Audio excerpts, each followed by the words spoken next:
बिहार में पहले फेज की कल होने वाली वोटिंग के पहले राहुल गांधी ने आज एच फाइल खोल दी। लोकसभा में नेता प्रतिपक्ष राहुल गांधी ने आरोप लगाया है कि हरियाणा विधानसभा चुनाव में 5 तरीकों से वोट चोरी की गई है। राहुल ने बताया कि हरियाणा में 25 लाख फर्जी वोटर हैं और कांग्रेस सिर्फ 22,000 वोटों से ही पूरा चुनाव हारी है। चुनाव से पहले हरियाणा में लाखों फर्जी वोटों को जोड़ा गया। ब्राजील के एक मॉडल का नाम 10 बूथों पर 22 वोट अलग अलग नाम से मिला। राहुल ने आशंका जताई है कि ठीक ऐसा ही बिहार की वोटर लिस्ट में भी किया गया है। राहुल ने आरोप लगाया है कि चुनाव आयोग की शय पर बीजेपी को जिताने की साजिश रची जा रही है। राहुल ने क्या और कुछ कहा है अपनी प्रेस कॉन्फ्रेंस में, इस रिपोर्ट पे देखिए।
एक ही घर में 501 वोटर दर्ज और घर सिर्फ कागजों पर गए।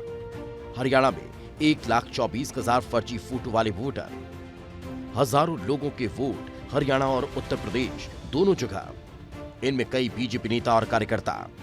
राहुल गांधी ने वोटर लिस्ट में गड़बड़ी का उदाहरण ब्राजील की एक मॉडल का वोटर लिस्ट में फोटो दिखाकर बताया है और कहा ये ब्राजीलियन मॉडल है और इसने हरियाणा के 10 बूथों में 22 वोट डाले हैं। She's got multiple names: Seema, Sweetie, Saraswati, Rashmi, Vimla. Now what's interesting about this and why I'm opening with this slide, go back please.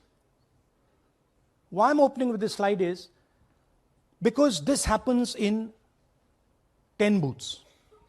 She's from Brazil. She's a Brazilian model. ये पहली दफा नहीं है जब Rahul Gandhi vote चोरी के मुद्दे पर प्रेस कॉन्फ्रेंस कर रहे हैं। इससे पहले 7 अगस्त को सबसे पहले वोट चोरी को लेकर प्रेस कॉन्फ्रेंस की गई थी, जिसके बाद पूरे देश में वोट चोरी का मुद्दा गूंजने लगा। इसके बाद एक बार फिर 18 और 19 सितंबर को राहुल गांधी मीडिया के सामने आए और कर्नाटक चुनाव में वोट चोरी के आरोप लगाए। तभी राहुल गांधी ने कहा था कि अभी हाइड्रोजन बम बाकी है और अब 5 नवंबर यानी बुधवार को एक बार फिर राहुल गांधी मीडिया के सामने आ गए। लेकिन इस बार राहुल गांधी ने बिहार चुनाव में वोटिंग के ठीक पहले यह आरोप लगाकर सियासी तूफान खड़ा कर दिया। तो बीजेपी की तरफ से केंद्रीय मंत्री किरण रिजिजू ने आरोपों को निराधार बताया। राहुल गांधी की प्रेस कॉन्फ्रेंस पर सवाल खड़े किए हैं। दरअसल राहुल गांधी सिर्फ बीजेपी नहीं, हमारा देश का तंत्र है, जो क्रेडिबिलिटी ऑफ द इंस्टीट्यूशंस है, उसको टारगेट कर रहा है। आप देखेंगे वो आर्मी को टारगेट करेंगे, फिर कोर्ट का फैसला ठीक नहीं होगा तो सुप्रीम कोर्ट को, जुडिशरी को अटैक करेंगे। कहते हैं कि जुडिशरी बिक गया है, कहता है इलेक्शन कमीशन। हमारा लोकतंत्र व्यवस्था को, जो क्रेडिबिलिटी ऑफ द इंस्टीट्यूशन को क्वेश्चन करना, मतलब आप देश को टारगेट कर। बहरहाल कुछ घंटों बाद बिहार में पहले चरण की 121 सीटों पर वोटिंग होनी है। इससे पहले राहुल गांधी का हरियाणा चुनाव में गड़बड़ी का यह आरोप कितना कारगर साबित होगा, ये बड़ा सवाल है। ब्यूरो रिपोर्ट, विस्तार न्यूज। राहुल गांधी ने अपनी पत्रकार वार्ता में बिहार में एसआईआर के बाद वोटर लिस्ट से हटाए गए कुछ मतदाताओं को भी प्रेस से मिलवाया।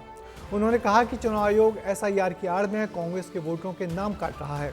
राहुल ने कहा कि नेता प्रतिपक्ष होने के नाते आयोग के इस फर्जीवाड़े को सामने लाना उनका काम है। अब आगे का काम देश की युवा पीढ़ी करे और देखे कि कैसे लोकतंत्र के नाम पर सोची समझी साजिश के तहत लोकतंत्र पर हमला किया जा रहा है।